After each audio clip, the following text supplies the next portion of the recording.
Comment modifier plusieurs cellules simultanément? C'est tout de suite.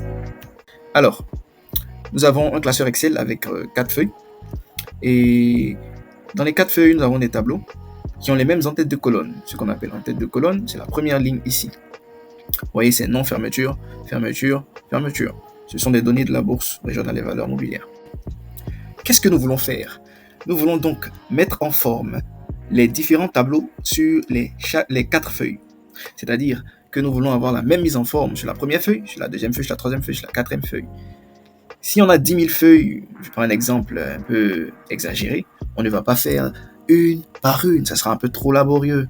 Donc je vous montre la méthode pour faire cette tâche sur toutes les feuilles simultanément. Première étape, nous allons d'abord sélectionner toutes les cellules.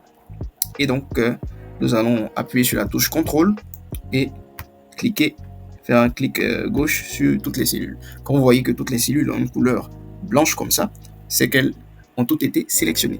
Et maintenant, les modifications que nous ferons dans une cellule vont se rapporter aux autres cellules. Je vous explique avec un exemple. On veut modifier la forme des colonnes, la taille des colonnes. Donc, on veut modifier la taille de toutes les colonnes qui regroupent le tableau. Donc, comment on va faire? On va sélectionner toutes les colonnes et glisser entre deux colonnes. Lorsque la souris sera comme ça, faire un double clic. Et voilà, toutes les colonnes ont été justifiées, ajustées, elles sont bien belles.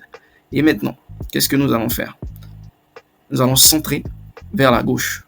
Donc, on vient en haut, on centre vers la gauche. Impossible, ok, ça c'est une erreur banale. Ok, vous voyez que c'est centré vers la gauche. On vient maintenant regarder dans toutes les autres cellules, vous allez voir que quand on vient dans la cellule 4, toutes les modifications qu'on a faites dans la cellule 3 se sont effectuées dans toutes les autres cellules, parce qu'on a sélectionné toutes les cellules. Et voilà, c'est tout pour cette vidéo. Vous savez maintenant comment modifier plusieurs cellules simultanément en Excel.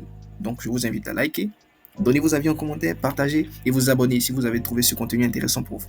Et moi je vous dis à la prochaine pour une nouvelle astuce d'Excel.